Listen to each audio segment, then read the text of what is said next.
दोस्तों, हमारी जिंदगी में सबसे कीमती चीज क्या है? सोचिए।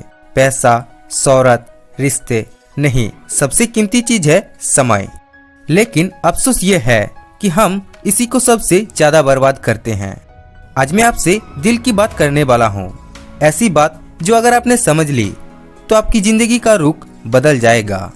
और हाँ, अगर आप चाहते हैं कि ऐसे सच आपके दिल तक बार बार पहुँचे तो वीडियो को लाइक और चैनल को सब्सक्राइब कर लीजिए, क्योंकि हो सकता है यही एक क्लिक है जो आपके आने वाले कल को बदल दे। तो चलिए शुरू करते हैं। दोस्तों, जब हम छोटे थे हमें हमेशा कहा जाता था, बेटा समय का मूल्य समझो।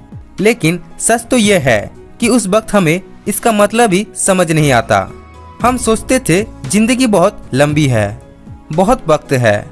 लेकिन जैसे जैसे उम्र बढ़ती है हमें एहसास होता है कि समय बहुत तेज भागता है। सोचिए, कल तक आप स्कूल में थे, आज कॉलेज भी खत्म हो गया। कल तक आप खेल के मैदान में दोस्तों के साथ हंस रहे थे, आज नौकरी और जिम्मेदारियों में उलझ गए। कल तक घर पर माँ डांट रही थी, आज आप ही अपने बच्चों को समझा रहे हैं। यह सब कब हुआ आपको पता ही नहीं चला। यही समय का असली चाल है, चुपचाप निकल जाना। समय का सबसे बड़ा सबक यह है कि ये कभी रुकता नहीं। ये धारा की तरह बहता रहता है। चाहे आप हंस रहे हो या रो रहे हो, आप चाहे मेहनत कर रहे हो या आलस में पड़े हो, समय चलता रहता है। अब फर्क सिर्फ इतना है, जो मेहनत करता है उसके लिए समय बीज बो देता है और फल देता है, और जो समय को बर्बाद करता है उसके लिए समय पछतावे का बीज बो देता है। एक उदाहरण लीजिए एपीजे अब्दुल कलाम का। उन्होंने अपने जवानी के हर दिन, हर घंटे को पढ़ाई और विज्ञान के लिए समर्पित कर दिया।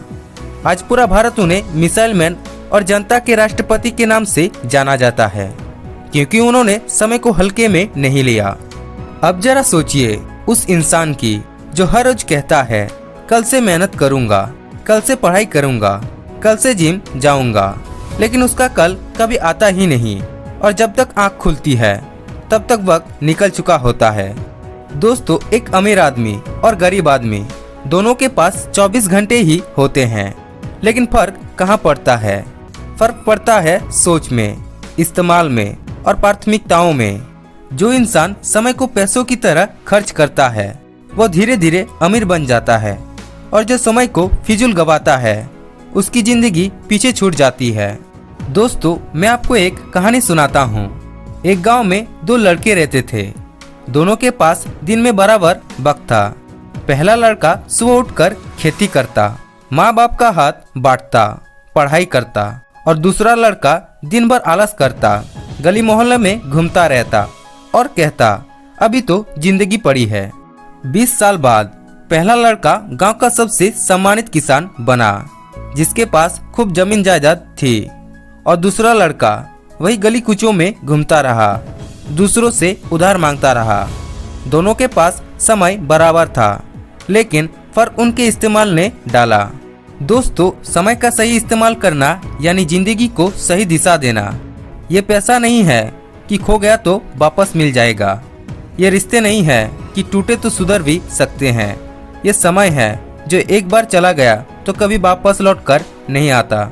इसलिए जो इंसान समय की कीमत समझ गया वही जिंदगी जीत गया। अब आपसे ये सवाल उठता है कि समय की कदर कैसे करें। सबसे पहले ये समझो कि हर दिन आपके खाते में 86,400 सेकंड जमा होते हैं। दिन खत्म होते ही ये सेकंड मिट जाते हैं। आपके पास विकल्प है, इन्हें बर्बाद करो या इन्वेस्ट करो। दूसरा, हर सुबह उठकर तय करो कि आज का दिन किस काम में लगाना है, क्योंकि अगर आप अपनी दिनचर्या खुद तय नहीं करोगे तो लोग अपनी जरूरतों के लिए आपका वक्त छीन लेंगे। तीसरा, बहाने मत बनाइए, अभी नहीं तो कभी नहीं। यही मंत्र है, क्योंकि जो काम आज टाल गया वो कल और भारी हो जाएगा। दोस्तों, जिंदगी में अगर आप वाकई कुछ बड़ा करना चाहते हो तो पैसों की नहीं, रिश्तों की नहीं, बल्कि सिर्फ समय की इज्जत करना सीख लो। क्योंकि पैसों से आप एक घड़ी खरीद सकते हो, लेकिन समय नहीं। रिश्तों से आप प्यार पा सकते हो, लेकिन खोया हुआ वक्त नहीं। अंत में सिर्फ इतना ही कहूँगा कि जिंदगी एक ट्रेन की तरह है। ये स्टेशन पर कुछ देर रुकती है फिर आगे बढ़ जाती है। अगर आप चढ़ गए तो आपकी मंजिल पक्की है, अगर छूट गए तो बस पछतावा ही रह जाएगा। तो दोस्तों उठो, जागो और अपने समय का इस्तेमाल करो, क्योंकि समय की कीमत जिसने समझ ली वो जिंदगी की हर जंग जीत जाएगा। और अगर ये वीडियो आपको दिल को छू गया हो तो इस वीडियो को लाइक और चैनल को सब्सक्राइब करना मत भूलिए, क्योंकि यहाँ हर शब्द आपके जीवन के लिए कीमती है। और अपने दोस्तों के साथ ये वीडियो शेयर कीजिए, क्योंकि हो सकता है आपकी वजह से किसी और की जिंदगी भी बदल जाए। तब तक मिलते हैं किसी अगली वीडियो में।